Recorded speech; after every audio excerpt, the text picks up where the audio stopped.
చచ్చిపోయింది నాకు తలకే తీసేసాను చేతులు ఎక్కడది పెద్దమ్మ గుడికాడ వరుసకు పెద్దమ్మవుతుంది అయితేనే మాపై కేసు పెడుతుందా ఎంత ధైర్యం ఒకే కుటుంబం అని కూడా చూడకుండా కేసు పెట్టిన పాపానికి ఆ మహిళను విచక్షణారహితంగా చంపాడు ఓ యువకుడు ఈ ఘటన రాజన్న సిరిసిల్ల జిల్లా చందుర్తి మండల కేంద్రంలో చోటు చేసుకుంది సోమవారం సాయంత్రం పొలం పనులు ముగించుకుని వస్తున్న బొల్లు మల్లవ్వ అనే 60 ఏళ్ల మహిళను అతి దారుణంగా వేట కొడవళ్లతో హత్య చేశారు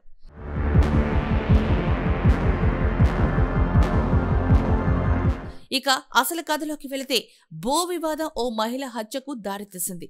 కేసు పెట్టిందని వరుసకు పెద్దమ్మ అయ్యే మహిళను నడి రోడ్డుపై కడతెరిచాడు ఈ ఘటన రాజన్న సిరిసిల్ల జిల్లా చందుర్తిలో సోమవారం జరిగింది స్థానికులు పోలీసులు తెలిపిన వివరాల ప్రకారం చందుర్తి మండల కేంద్రానికి చెందిన బొల్లు మల్లవ్వకు ఆమె మరిదికి మధ్య 4 ఏళ్లుగా భూమి విషయంలో వివాదం నడుస్తోంది అప్పటి నుంచి ఇరు కుటుంబాల మధ్య భూమి పంచాయతీ కొనసాగుతూనే ఉంది ఎన్నిసార్లు పెద్ద మనుషుల మధ్య పంచాయతీ పెట్టినా అది ఓ కొలిక్కే రాలేదు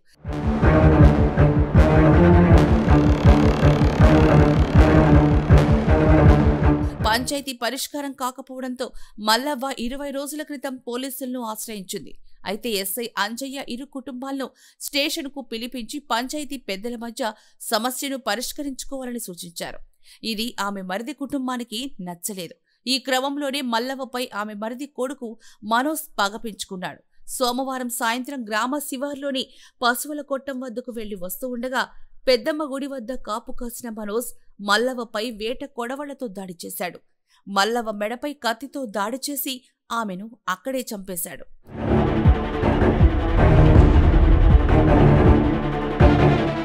ఆమెను చంపి నేరుగా పోలీస్ స్టేషన్కి వెళ్లి లొంగిపోయాడు సంఘటనా స్థలాన్ని చందుర్తి సీఐ వెంకటేశ్వర్లు ఎస్ఐ అంజయ్య పరిశీలించారు నిందితుడు లొంగిపోవడంతో నిందితురాల్ని పోస్టుమార్టం నిమిత్తం ఆస్పత్రికి తరలించారు అయితే హత్యకు పాల్పడ్డ బొల్లు మనోజ్ గతంలో ఓ వ్యక్తిని కూడా చంపాడు ఆ సమయంలో మైనర్ కావడంతో జువైనల్ జైలుకి వెళ్లొచ్చాడు ఇక మృతురాలి బంధువులు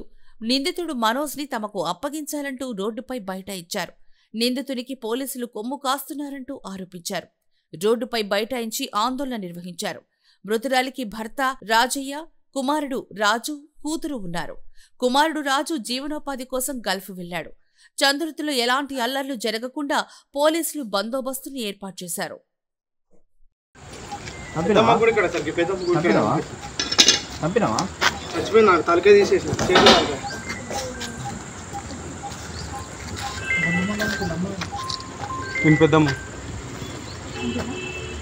ఎక్కడ అది పెద్దమ్మ గుడికాడ